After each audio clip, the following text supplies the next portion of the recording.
وہ سوچتے ہیں کہ شاید یہ ہمیں کچھ نقصان دینے آئے ہیں. انہیں نہیں پتا ہوتا ہے کہ یہ فرشتے ہیں، کیونکہ وہ انسانی روپ میں آتے ہیں ان کے پاس. جب انہیں خوف ہوتا ہے تو فرشتے ان سے کہتے ہیں کہ آپ خوف نہیں کھائیے، ہم جو ہیں لوط علیہ السلام کی قوم کی طرف بھیجے گئے ہیں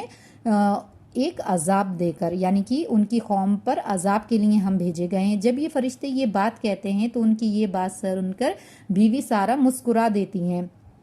کیونکہ بیوی سارہ جو قوم لوط کا عمل ہے، جسے ہم جب لوط علیہ السلام کی سٹوری میں پڑھیں گے تو ڈیٹیل سے دیکھیں گے، اس عمل سے وہ نفرت رکھتی تھیں. تو اس چیز پہ کہ ان کی قوم پہ عذاب آئے گا، اس سے انہیں خوشی ہوتی ہے. تو جب وہ مسکرا دیتی ہیں تو فرشتے جو ہیں انہیں خوشخبری دیتے ہیں اسحاق علیہ السلام کی. تو جب انہیں خوشخبری دیتے ہیں تو انہیں بہت تعجب ہوتا ہے بیوی سارہ کو. وہ کہتے ہی ہیں کہ مجھے اولاد کیسے ہوگی، میں تو بالکل بانجھ ہو گئی ہوں، اور میرا شوہر جو ہیں وہ بھی ایجڈ ہو گئے ہیں، بوڑھے ہو گئے ہیں، ہمیں کیسے اولاد ہوگی. بہت وہ زیادہ حیرت زدہ ہوتی ہیں. تو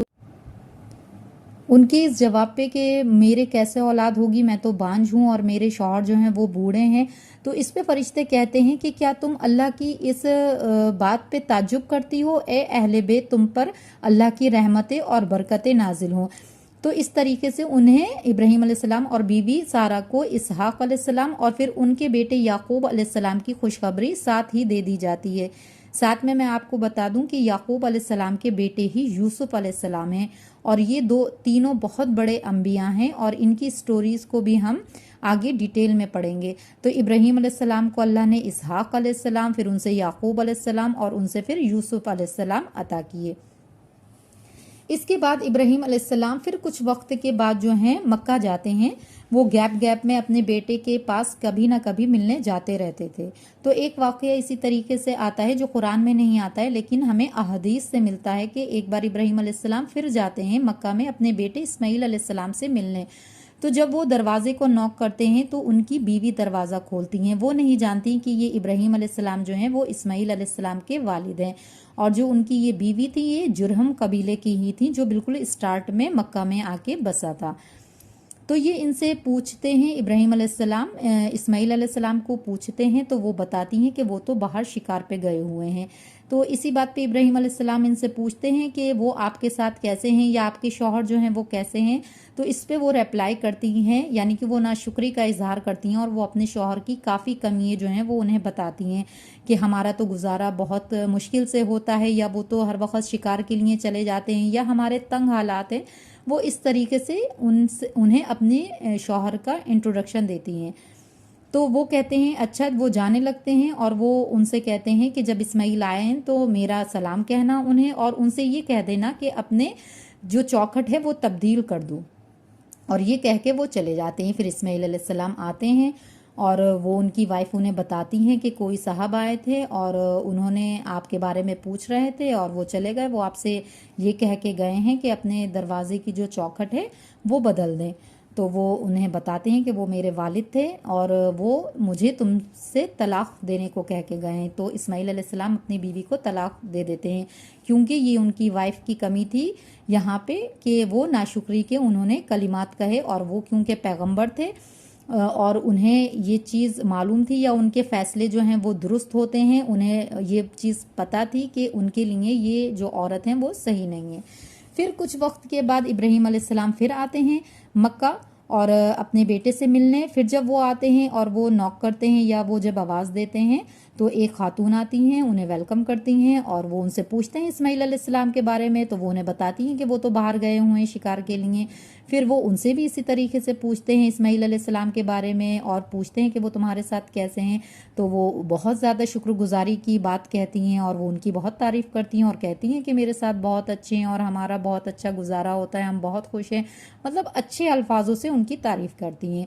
تو ابراہیم علیہ السلام کہتے ہیں کہ جب وہ اسماعیل آئیں تو میرا سلام کہنا اور ان سے کہنا اپنی اس چوکھٹ کو برقرار رکھیں. پھر وہ چلے جاتے ہیں یہ بات کہہ کے. جب اسماعیل علیہ السلام آتے ہیں تو وہ ان کی بیوی اس طریقے سے انہیں بتاتی ہیں کہ آپ سے کوئی صاحب ملنے آئے تھے اور آپ کو پوچھ رہے تھے. تو وہ پوچھتے ہیں کیا انہوں نے کچھ کہا؟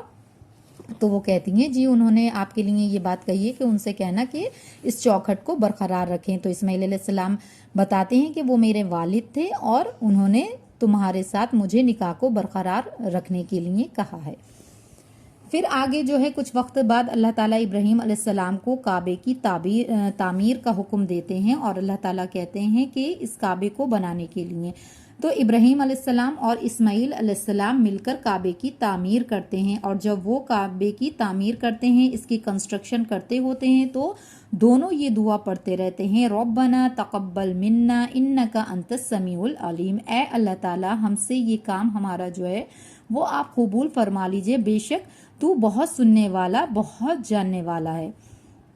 اور پوری دعا کرتے ہیں اسی طریقے سے کہ ہمیں مسلمان بنا اور ہماری اولاد کو جو ہے وہ مسلمان بنا، تیرے لیے فرما بردار بنا۔ اور جس پتھر پہ ابراہیم علیہ السلام کھڑے ہو کر یہ کعبے کی دیوار بناتے ہیں، اس پتھر پر ابراہیم علیہ السلام کے پیروں کے نشان آ جاتے ہیں، اور وہ جو پتھر ہے وہ پتھر جنت کا ہے، اور وہ آج بھی جو ہے اس یلو کلر کے، جب ہم حج پہ جاتے ہیں تو ہم دیکھتے ہیں کہ ایک یلو کلر کا کیس رکھا ہوتا ہے، اس میں وہ ابراہیم علیہ السلام نے جس پتھر پہ کھڑے ہو کے کعبے کی تعمیر کی تھی وہ پتھر ہے، اور وہ پتھر جنت کا ہے، اور اسی کو اللہ تعالیٰ نے حکم دیا ہے قرآن میں کہ وَاتَّخِذُوا مِن مَقَامِ ابراہیم مصلی، کہ مقام ابراہیم کو مصلی یعنی کہ نماز کی جگہ بنا لو۔ تو ہم جب بھی جاتے ہیں عمرے یا حج پہ تو ہم یہاں پہ جو 2 نفل پڑھتے ہیں وہ اسی وجہ سے پڑھتے ہیں۔ تو اسماعیل علیہ السلام اور ابراہیم علیہ السلام نے مل کر کعبے کی تعمیر کی، اور جب کعبے کی تعمیر ہو گئی تو ابراہیم علیہ السلام واپس فلسطین چلے گئے اور وہاں پہ دین اور تبلیغ کا کام کرنے لگے، اور وہیں ان کا انتقال ہوا، اور کہتے ہیں کہ جو شہر القلیل ہے وہاں پہ ان کی قبر ہے، واللہ عالم۔ لیکن ایسا ہمیں چیزیں جو ہیں وہ ملتی ہیں، حدیث سے تو نہیں ملتی ان کی یہ بات، لیکن ہمارے علم میں یہ چیز آتی ہے، اور لوگ کہتے ہیں کہ القلیل جگہ پہ ان کی قبر مبارک ہے، اور فلسطین میں ہے یہ جگہ۔ تو اب ہم یہ دیکھیں گے اس طریقے سے ابراہیم علیہ السلام کی جو پوری سٹوری ہے وہ مکمل ہوئی۔ اب ہم دیکھیں گے کہ اس میں ہمارے سیکھنے والی کیا چیزیں ہیں۔ ہم دیکھتے ہیں کہ آج ہماری سٹوری میں سیکھنے والی ہمارے لیے کیا باتیں ہیں۔ پہلے سیکھنے والی بات یہی ہے کہ اللہ تعالیٰ نے جس طریقے سے 2 لوگوں سے ایک دوسرے کو فائدہ پہنچایا اور زندگی کے اسباب بنائے، تو ہمیں بھی اسی طریقے سے سوسائٹی کو فائدہ پہنچانا ہے تاکہ زندگی آسان ہو۔ دوسرا یہ، جیسے کہ ایک ویران میدان میں اگر بی بی ہاجرہ یہی سوچتی کہ کیسے میں سروائیو کروں گی، تو وہ پتہ نہیں ڈپریشن، انزائٹی کس کن چیزوں کا وہ شکار ہو سکتی تھیں، لیکن انہوں نے اللہ پہ کامل توکل رکھا، اور اللہ نے کس طریقے سے اتنے بہترین ان کے حالات بنا دیے ہر طرح سے۔ تو ہمیں بھی کتنے بھی مشکل حالات ہوں، ہمیں نیگیٹیوٹی کی طرف نہیں جانا ہے، بلکہ اللہ پہ توکل رکھ کے پازیٹیو چیزوں کو سوچنا ہے، اور انشاءاللہ اللہ تعالی ہمارے حالاتوں کو تبدیل کر دیں گے۔ تیسرا یہ کہ بی بی ہاجرہ نے اس پانی کو بیچا نہیں تھا جرہم قبیلے کو، اور یہ روایت آج تک ہے کہ زمزم کا پانی کبھی نہیں بیچا جاتا ہے، اور یہ فری آف کاسٹ ہے ہر کسی کے لیے۔ تو یہ بھی ایک چیز اس میں سیکھنے والی ہے۔ آگے ہم دیکھتے ہیں کہ اور کیا اس سٹوری میں ہم جو ہیں وہ چیزیں سیکھ سکتے ہیں۔ وہ یہی ہے کہ اللہ تعالیٰ نے ابراہیم علیہ السلام سے کتنی عظیم قربانی لی کہ اللہ تعالیٰ کو وہ چیز جو ہمیں بہت محبوب ہوتی ہے، جب وہ ہم اللہ کے راستے میں قربان کرتے ہیں تو اللہ تعالیٰ کو وہ قربانی بے حد پسند آتی ہے۔ تو ہمیں بھی اللہ کے راستے میں اپنی بے حد پسندیدہ چیزوں کو قربان کر دینا ہے، چاہے وہ ہمارے بہترین شوق ہوں، جیسے کہ ہمیں کتنا بھی سجنے سورنے کا شوق ہو، لیکن اللہ نے ایک عورت کو یہ حکم دیا ہے کہ وہ اپنی خوبصورتی اپنے شوہر کے علاوہ یا اپنے محرم رشتوں کے علاوہ کسی پہ ظاہر نہ کرے، تو وہ اللہ کے خاطر اپنے اس شوق کو قربان کر دے کہ آئے۔ تیسرا اس میں ہمارے سیکھنے والی یہ چیز ہے کہ اس میں جب قربانی کا وہ خواب دیکھتے ہیں ابراہیم علیہ السلام، تو وہ کس طریقے سے اپنے بیٹے کے ساتھ اس بات خواب کے بارے میں ڈسکس کرتے ہیں، بات کرتے ہیں، انہیں بتاتے ہیں، ان کی بھی رائے جانتے ہیں، لیتے ہیں۔ تو اس میں یہ بہت بڑی ہماری سیکھنے والی چیز ہے کہ ہمارا اپنے بچوں سے تعلق کیسا ہونا چاہیے، ایز اے مدر ہمارا اپنے بچوں سے تعلق کیسا ہونا چاہیے، ایز اے فادر ہمارا تعلق کیسا ہونا چاہیے۔ ایسا نہیں ہم نے کوئی ڈیسیشن لے لیا ان کی پڑھائی کے بارے میں، ان کی شادی کے بارے میں،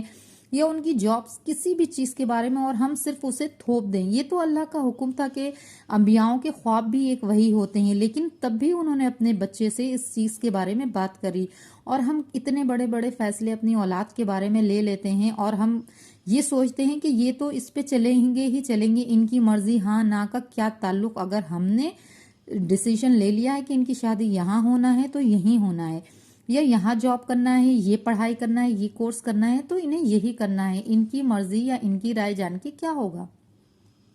تو ایسا نہیں ہے، بلکہ ابراہیم علیہ السلام نے جس طریقے سے اپنے بچے سے بات کری، ہمیں بھی ویسے ہی اپنے بچوں سے بات کرنا ہے، ان کی رائے جاننا ہے، ان کی سوچ کو رکھنا ہے اور اپنی بات بھی انہیں بتانی ہے۔ اس کے بعد جو اس میں ابراہیم علیہ السلام کی جو مہمان نوازی ہے، اس میں ہمارے سیکھنے والی بہت چیزیں ہیں کہ مہمانوں کا بہت دل سے ویلکم کرنا چاہیے، ان کو سلام کے ساتھ ان کا ویلکم کرنا چاہیے، ہمارے گھر میں جو بہترین کھانا ہو وہ ان کے سامنے پیش کرنا چاہیے، ان کے کمفرٹ کا خیال رکھنا چاہیے۔ ان کی بیوی بھی ان کی مہمان نوازی کے لیے ساتھ ہی تھی۔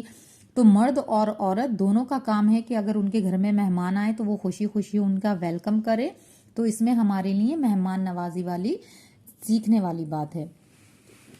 پھر جو ہم نے یہ والا واقعہ پڑھا ناشکری بیوی کا اور شکر گزار بیوی کا، تو اس میں تو ہمارے سیکھنے والی بات ایز اے عورت یا ایز اے وومن ہمارے لیے بہت سیکھنے والی بات ہے کہ ہمیں کبھی بھی ناشکری بیوی نہیں بننا ہے، کبھی بھی اپنے شوہر کی برائیاں غیروں سے تو بالکل بھی نہیں کرنا ہے، کیونکہ جو ان کی بیوی تھی انہیں نہیں معلوم تھا کہ یہ ابراہیم علیہ السلام اسماعیل علیہ السلام کے والد ہیں۔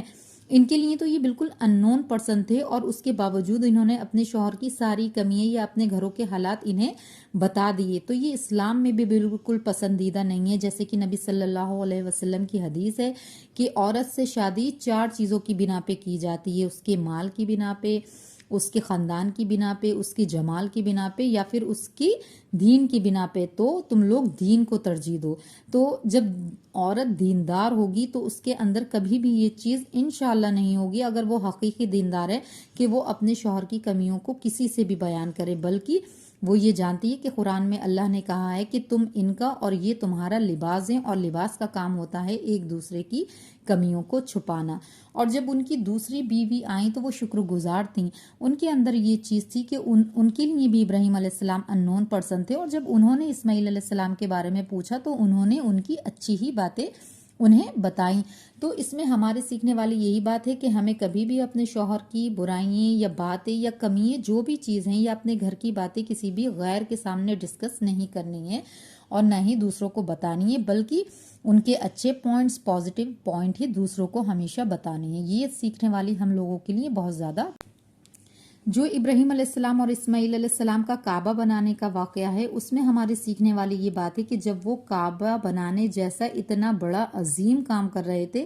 تب بھی وہ اللہ سے یہی کہہ رہے تھے کہ اللہ تعالیٰ آپ ہم سے ہمارے اس کام کو قبول فرما لیجئے، بے شک آپ سننے والے جاننے والے ہیں۔ تو ہم بھی کوئی بھی نیکی کا چھوٹا کام کریں یا بڑا کام کریں تو ہم یہ دعا ضرور پڑھا کریں، یہ نہ سوچا کریں ارے میں نے تو اتنی اچھی نماز پڑھ لی، میں تو قرآن کلاسز کر رہی ہوں، میں تو اپنے شوہر کی بہت خدمت کر رہی ہوں، یا میں اپنے بچوں کی تو اپ برنگنگ بالکل اسلام کے حساب سے کر رہی ہوں، بس اللہ قبول ہی کرے گا۔ نہیں، ہم کوئی بھی کام کریں چاہے نیکی کا چھوٹا ہو یا بڑا ہو، اللہ سے یہ دعا قبول کرتے رہیں، کیونکہ اگر اللہ قبول نہیں کرے گا تو ہماری ساری محنت ویسٹ ہو جائے گی۔ تو ہم ہر اچھا کام کرتے جائیں اور اللہ سے یہ دعا کرتے جائیں کہ اللہ تعالیٰ آپ ہم سے اس کو قبول فرما لیجئے، اور ہمیں، ہماری اولادوں کو، ہماری نسلوں کو فرما بردار بنا دیجئے آپ اپنا۔ صرف ہم ہی یہ اچھے کام، نیکی کے کام نہ کریں کہ ہم ہی صرف اسلام پہ نہ چلیں، بلکہ ہماری اولادیں بھی اسلام پہ چلنے والی ہوں۔ اور اللہ تعالیٰ ہم سب کو اس کعبے کا دیدار کرائے، ہم سب کو حج عمرہ کرائے انشاءاللہ، اور اللہ تعالیٰ ہم سب کے گناہوں کو معاف کر دے، اور اللہ تعالیٰ ہم سب کو توفیق دے کہ جب ہم بھی حج عمرے پہ جائیں تو مقام ابراہیم پہ وہاں نماز پڑھیں۔ اللہ تعالیٰ ہمارے دلوں میں فلسطین کی بھی محبت دے دے، کیونکہ اسلام میں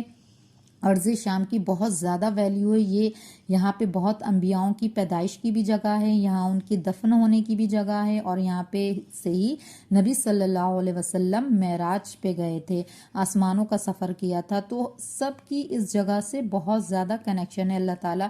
ہم سب کو مکہ سے بھی بہت محبت کرنے والا بنائے، اور اس مسجد الاقصی سے بھی بہت محبت کرنے والا بنائے۔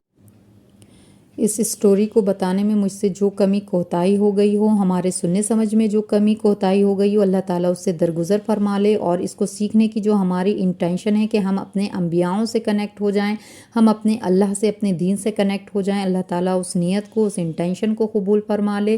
اس اسٹوری کو اپنے فیملی میں، فرینڈس میں زیادہ سے زیادہ شیئر کریں، تاکہ جتنے لوگ سیکھیں اور سمجھیں وہ آپ کے لیے صدقہ جاریہ بنے۔ اس میں کوئی کمی جو آپ کو لگے کہ میں نے غلط بتا دیا ہے، کامنٹ باکس میں اس چیز کو ضرور بتانا تاکہ میں اپنی اصلاح کر لوں اور انشاءاللہ اسے پھر ریپیٹ نہ کروں۔ اور اس چینل کو سبسکرائب کریں اور اسے آگے زیادہ سے زیادہ اپنی بہنوں کے ساتھ، اپنی دوستوں کے ساتھ، اپنی فیملی ممبرز کے ساتھ ضرور شیئر کریں تاکہ ہم سب خیر میں اپنا حصہ ڈال سکیں۔ کل جب ہم اللہ کے پاس جائیں تو ہم ضرور کہہ سکیں کہ اللہ تعالیٰ ہم نے آپ کے دین کے خیر میں کچھ نہ کچھ حصہ ڈالا تھا۔ اللہ تعالیٰ ہم سب کو عمل کی توفیق دے، آمین ثم آمین۔